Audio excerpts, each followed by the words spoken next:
The extent to which humans have altered Earth's chemistry seems unlimited. We've also seen this happen in the past with CFCs, or chlorofluorocarbons. CFCs are complexes of chlorine, fluorine with carbon, and while harmless to human health, when they accumulate in the atmosphere, can deplete the atmosphere of ozone, or O3.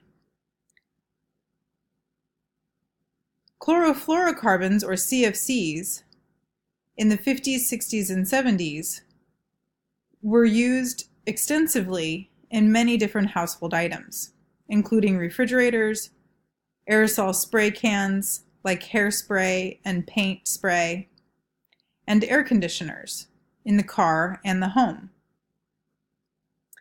When released accidentally or intentionally in the case of aerosol spray cans into the atmosphere, there was a noticeable decrease in the amount of ozone in our atmosphere.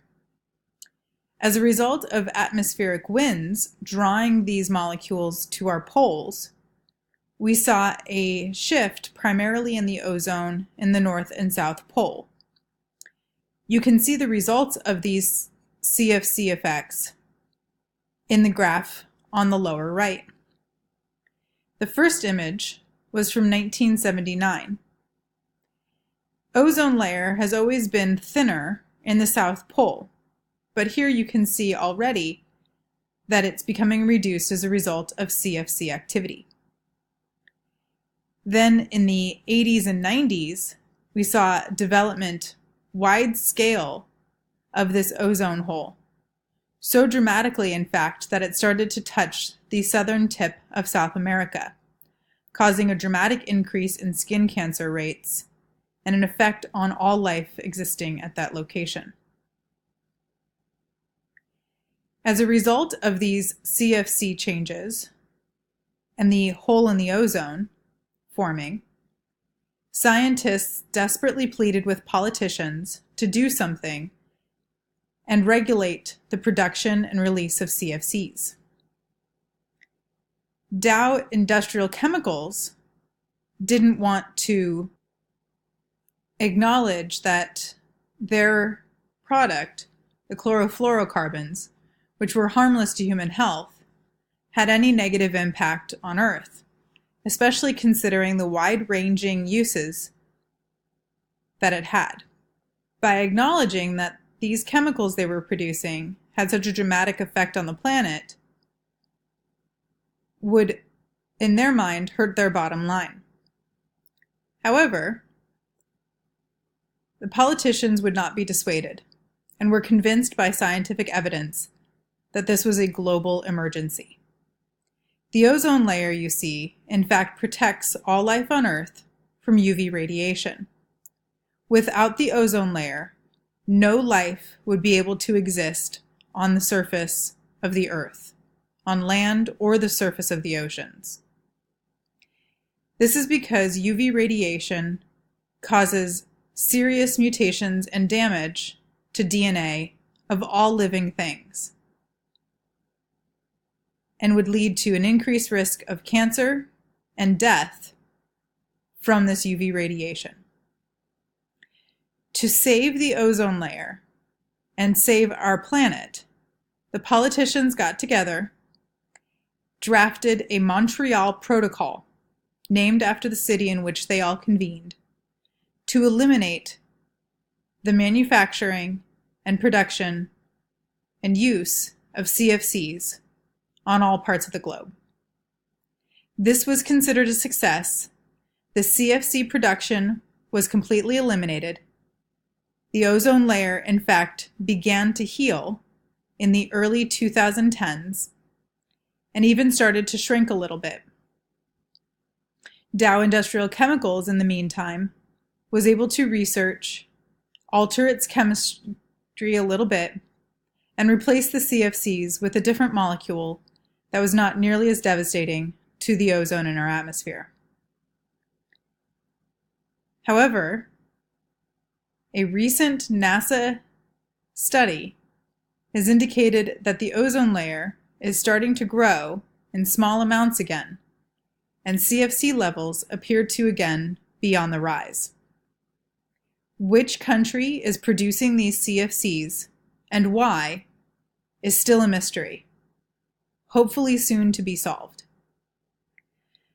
The CFC and ozone hole story is a great example, however, of how politicians, when listening to scientists and ignoring industrial manufacturers, can in fact act together for the global good to maintain and preserve life on Earth as it is today.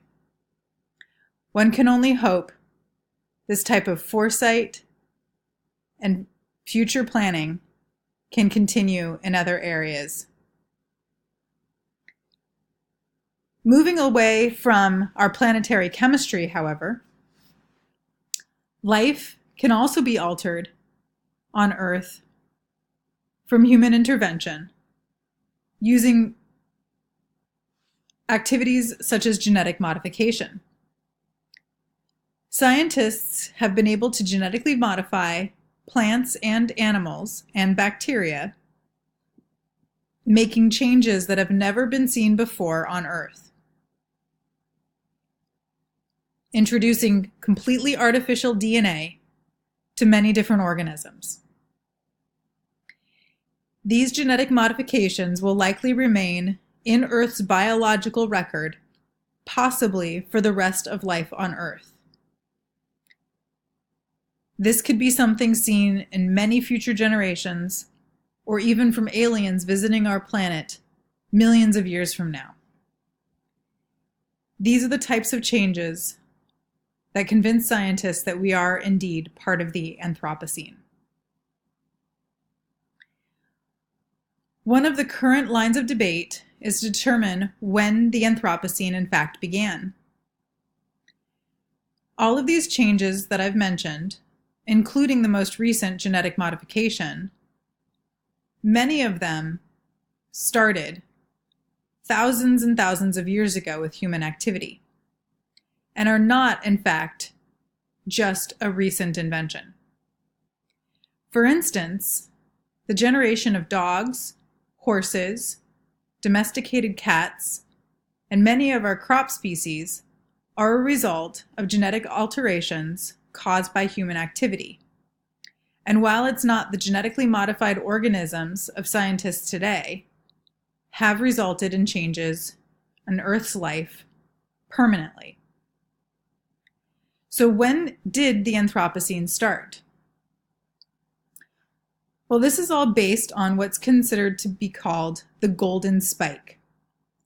The golden spike is what a geologist or biologist determines is a permanent geologic and biological marker visible in the Earth's recorded history for millennia, and that even if the human species were to go extinct, would still be present in the Earth's chemistry and life. Some scientists propose that the golden spike should start with the rise of agriculture, roughly 10,000 years ago. Humans significantly altered ecosystems, biodiversity, and extinction rates during this time. This is what's referred to as the Neolithic Revolution. It was the first major wave of extinctions seen across the globe, specifically of large mammals and birds, as a result of human activity, habitat loss, overhunting, and agricultural land use. This would be the entirety of the Holocene, and thus we would rename the Holocene as the Anthropocene. Other people propose that the start date should in fact be in the 18th century, with the advent of the Industrial Revolution and what some scientists refer to as the Great Acceleration. The Great Acceleration is not just a result of the Industrial Revolution, where the atmosphere and land changed significantly, but was also when we saw a dramatic rise in the human population. In this graph, the very first line that we see here is the world population. The world population was fairly consistent for thousands and thousands and thousands of years.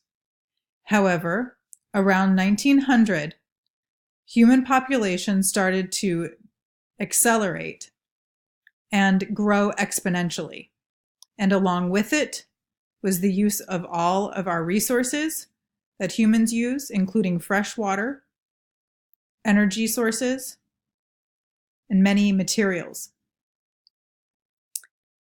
Many of the changes that humans have already impacted on Earth began to accelerate exponentially at this time.